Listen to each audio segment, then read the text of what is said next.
Hello everyone, my name is Mr. Warhammer, and here is the Necrons versus the Imperium of Man at their fullest potential. And trust me, you want to watch until the end. You'll be surprised on who wins this potential war. And comment down below on who you think will win. And if you like the video, shoot the like button with your lasgun and punch the subscribe button like a space marine in love with a human, try and protect her, and let's get into it. What? Okay, let's do this. And yes, I am 2 and 4 the intro. Yeah. So for this scenario, we're gonna let them fight at their fullest potential, as for the title of the video. Yippee! And the current lore to fight at their fullest potential at the current lore will allow them to have. So no sanguineous and no, hang on a sec. Sorry about that turn, I needed to double check myself. And for the Necrons, really, no celestial or Ori, so no one tapping stars, and no sanguineous as well. And sanguineous and other dead Primarchs are still dead. Yeah. So, first, the Imperium of Man, strengths and weaknesses. This part of the video, yippee! Their strengths are numbers through their hive worlds, adaptability through their sheer amounts of different units, aka the Deathcore Krieg, Imperial Guard, Sisters Battle, Space Marines, and there are also 1,000 other chapters, really. So yeah, that's cool. Oh yeah, for their different situations as well. They have 10 Primarchs, such as the Lion, Rabute Gilliman, Mentorian, aka like some of the fallen Primarchs that can be potentially redeemed as well. As Mentorian, Malgus, Jagadai Khan, the Clone Fulgrim, but I'm not talking about the weird ass Snake Fulgrim, I mean the Clone Fulgrim, made by Fabius Bile. Corvex Corax, Leman Rusk, Vulcan, and finally Rogo Dorn. Yeah. And they have the Adeptus Mechanicus for the innovation as well, for basically, hey, Necron Tech. Yeah, let's reverse engineer that baby. Booyah. By the way, for this video, I do have a Imperium bias, so please take everything I say about the Imperium in this video with a grain of salt. So yeah, that's something. Right, I forgot. Where was I? Blah, blah, blah, blah, blah. Oh yeah, that's right. And they have the Deathcore Krieg for absorbing the Gauss weapons and filling up lines, blah, blah, blah. Whenever the lines are weakest as well, from the Necrons as well. And also, they have these Sisters of Battle and Space Marines as well, for both faith protections, friendly Parias Nexus, and close melee combat as well. And also for short range bolter, melta, and no flama. Hey, get out of here. I would rather keep my melta, thank you very much. Oh crap. I forgot. That explodes. Oh yeah, that's right, video. Sorry about that. Blah, blah, blah, blah, blah. Yeah, that's right. And they have the Emperor of Mankind, really, on their side, as well to help with the strategic objectives against the Silent King. As well as also for, like, potentially cool Silent King and Emperor duel. That rhymes. I don't know why it does, it just does. And their weaknesses are their low tech level compared to the Necrons, and the low quality of the troops for most of them, i.e. the Imperial Guard and the Deathcore Krieg. Basically says, hey, quantity is quality all of its own, and I do not care. Train them with the other most basic things, okay? And send them off there. I don't care how many dice. Just put even with their like potential reforms that the Emperor of Mankind will most likely have. And the occasional poor leadership, even if the Emperor hasn't reformed the entire Imperium as a whole yet at this point.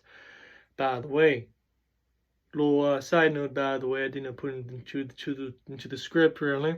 It's just the necrons and the imperium of man, okay? And the necrons are united under the Silent King, really, and also the imperium of man is reformed under the emperor. Just want to get that out there. And the entire galaxy is either in necron control or imperium control. Yeah, let's do that. Whew. And yes, I am naked under this thing. Don't worry, I'm not. See? I'm wearing pants. Old ass jeans. Yeah, because I'm so poor. Blah. And finally, they have only 1 million worlds, give or take, around a few 100,000 maybe. But at this point, really, they might have 1 million or 2 more worlds as well, really.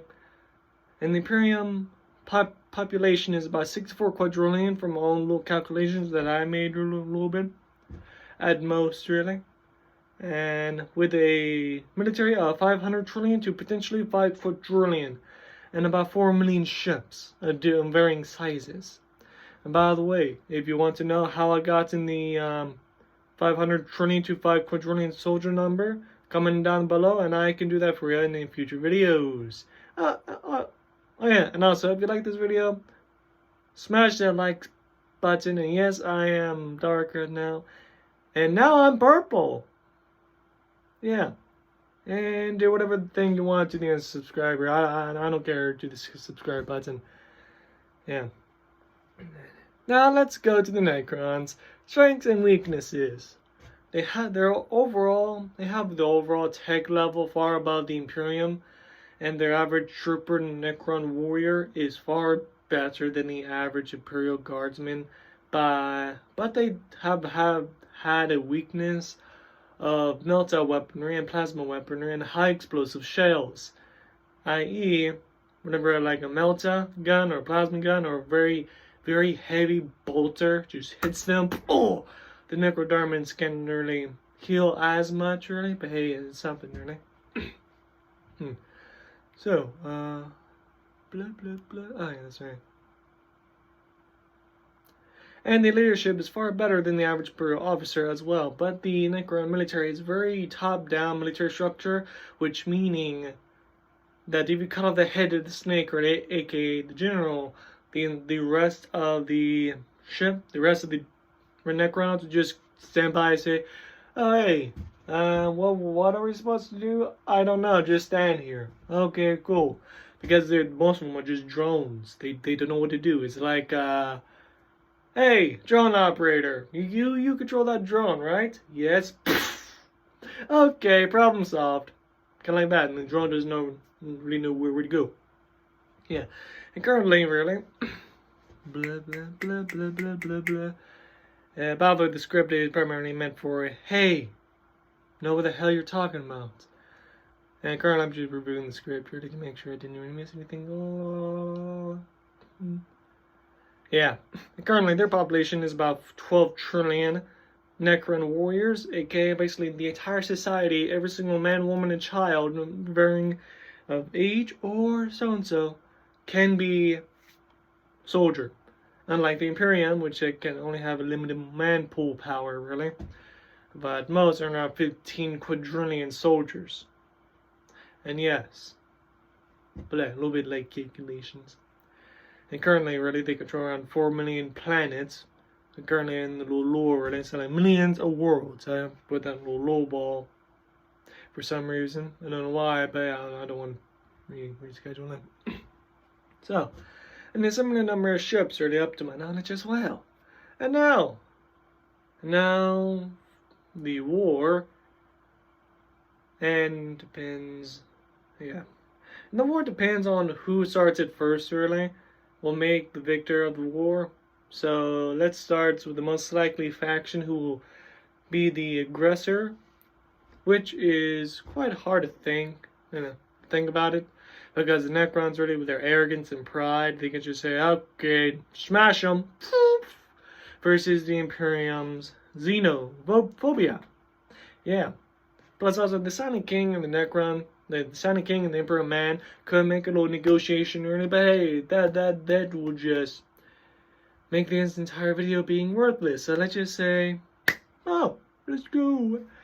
So yeah, and overall, really, I think the Imperium Man will strike first, really, because necrons, they have all of eternity for crying out loud. They have all of eternity to make sure it's like that, really. So yeah, bleh.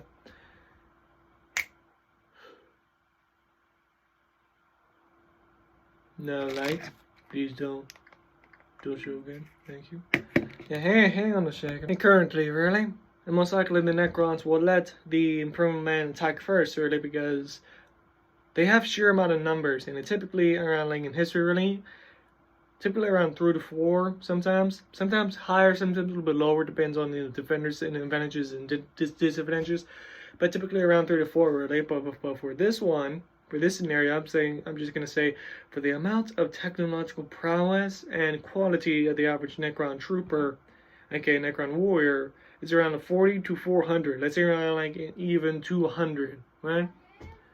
Hang on a second. Sorry about that, really. My little brother needed a little bit of help or something. So, where was I? Oh yeah, that's right. So around like 200 v1 kill ratio, really. Blah blah blah for the average person. Blah blah blah. So yeah, I'm so sorry. My brain just lost its track of thought. With that little defender's advantage, really, the necrons will most likely hold their own, having a crazy kill to death ratio, and with the Rogodorn making the fortifications that can help keep the lands that the Imperium conquer, and the Fulgrim's efficient mindsets will have a better kill to death ratio, and Gilliman's logistics, making the food and supplies to come in just in time as well. And also the average guard would most likely try to use melta charges and plasma guns, and a massive amount of las gun fire into a concentrated blood will try to keep the reanimation protocols down and kill the necrons, while the Imperial assassins to try to kill the generals to reduce the casualties significantly as well from the Imperium side. And also, I completely forgot what I was going to say. Let's just continue in the script, shall we? I bet it isn't the one gonna affect the things. Bleh. Overall, it would be a very dynamic and very complicated war. Oh yeah, that's right. The reanimators. Yeah, and also with the reanimator units, really keep on reanimating every single one, really. Those are very tough things to kill, by the way. Very tough things to kill. So, when that thing really keep on reanimating the dead soldiers and keep on trucking, really, keep on defending and all that good stuff, really. Plus also the Necron units are very dynamic as well. And then with the Scarabs, just it's pew pew pew pew pew pew pew pew pew pew pew. Yeah. So overall, it will be a very dynamic war and very complicated, but with just enough luck, really, and skill on both sides, either side could win this war. So I'll say it's a stalemate for the most part of the time, until a major breakthrough can bring one side to a victory as well, at least for like consecutive breakthroughs and boom, boom, boom, boom, boom, boom, boom. Hey, where's my arms? Okay, I got them back. So yeah. But hey, comment down below really if you got the answer right, really, from the beginning of the video. And if you made it to the end really of the video, say, see you guys next time, and oh, thank you for the support for my last video, really. I got 15 videos for my 15 views from my last video last Sunday. I don't know why you want to watch this type of garbage. I don't know why. Thank you. And also, and for my last video, I thought it was going to be at 2 views max. Y'all utterly destroyed that. Given to, like, for the past 2 previous years, I haven't been posting videos. Or anything to that matter. Because my life bleaking sucks. So, yeah. And also, if you like this video, comment down below if you got the answer right. Press the like button so it can help me significantly. and smash that subscribe button so you don't have to miss any more of this handsome face. So yeah. See y'all later, you inglorious bastards.